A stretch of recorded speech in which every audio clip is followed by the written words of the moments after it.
अनस इब्न मालिक रज़ियल्लाहु ताला अन्हु कहते हैं कि अल्लाह के नबी सल्लल्लाहु अलैहि वसल्लम के सहाबा की एक जमात ने अल्लाह के नबी सल्लल्लाहु अलैहि वसल्लम की अजवाज़े मुतहरात से आपके पोशीदा आमाल के बारे में उन्होंने पूछा, सवाल किया। तो जब अल्लाह के नबी सल्लल्लाहु अलैहि वसल्लम के आमाल को, आपकी इबादतों को, आपके तहज्जुद को बयान किया और बतलाया कि अल्लाह के नबी सल्लल्लाहु अलैहि वसल्लम रातों को बहुत देर तक क्या है अल्लाह रब्बुल आलमीन की इबादत करते हैं और इसी तरीके से आपके पाँव सूज जाते हैं, आपके पाँव में वरम आ जाया करता है। तो जब ये बातें सहाबा किराम की इस जमात को बतलाई गई, बादहुम ला अतजव्वजुन निसा, तो उनमें से बाज ने कहा कि मैं औरतों से शादी नहीं करूंगा, क्योंकि शादी करना, बाल बच्चों में फंसना, ये इबादत अल्लाह रब्बुल आलमीन की इबादत से इंसान को गाफिल कर देगी। उनको ये पता नहीं था कि शादी भी क्या है, इबादत है, बीवी बच्चों के साथ रहना भी क्या है, इबादत है। तो उन्होंने कहा कि भाई मैं तो शादी ही नहीं करूंगा। और किसी ने कहा कि मैं गोश्त नहीं खाऊंगा, वकाल बादुहुम ला अकुलुल लहमा, मैं गोश्त नहीं खाऊंगा, वकाल बादुहुम ला अनामु अला फराश, और बाद लोगों ने कहा कि मैं बिस्तर पर नहीं सोऊंगा। फहमिदल्लाह व असना अलैहि, जब अल्लाह के नबी सल्लल्लाहु अलैहि वसल्लम को ये बात मालूम हुई, मस्जिद में आप आए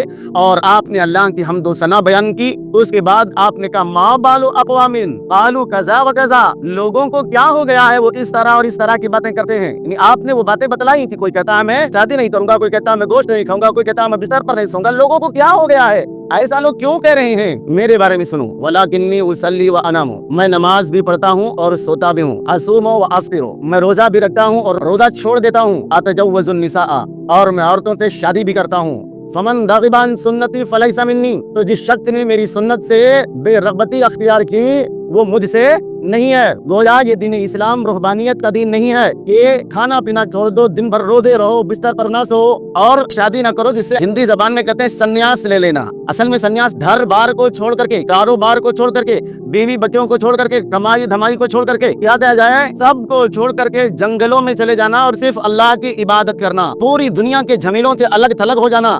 दीन इस्लाम में ये जायज नहीं है। किसी को सूफियत कहते हैं, किसी को रूहबानियत कहते हैं। तो इस्लाम में रूहबानियत, इस्लाम में सूफियत, इस्लाम में संन्यास लेना ये जायज नहीं है। इस्लाम ये हुक्म देता है कि मुआशरे के अंदर रहो, उनके साथ खाओ पियो, बिस्तरों पर सो आराम करो, लेकिन उसके साथ साथ अल्लाह रब्बुल आलमीन की इबादत करो। अल्लाह ने ताकत दी है तो शादी भी करो। शादी करना भी क्या है, इबादत है। और अल्लाह के नबी सल्लल्लाहु अलैहि वसल्लम ने किसी को इसकी इजाजत नहीं दी कि वो सिर्फ नमाज पढ़ते रहे, रोजा रखता रहे और शादी ब्याह न करे। ऐसी कोई भी इजाजत इस शरीयत ने नहीं दी है। और अगर इस शरीयत की कोई मुखालिफत करता है, सोचता है कि सिर्फ नमाज पढ़ें, सिर्फ रोजे रखें और शादी न करें, तो गोया कि वो आदमी मोहम्मद रसूलुल्लाह सल्लल्लाहु अलैहि वसल्लम के तरीके से बेरग़बत हो रहा है, आपके तरीके को छोड़ रहा है। और जो आपके तरीके को, आपकी सुन्नत को ना अपनाए, अल्लाह के नबी सल्लल्लाहु अलैहि वसल्लम ने फरमाया फलैसा मिन्नी, वो हम में से नहीं है, यानी हम मुसलमानों में से नहीं है।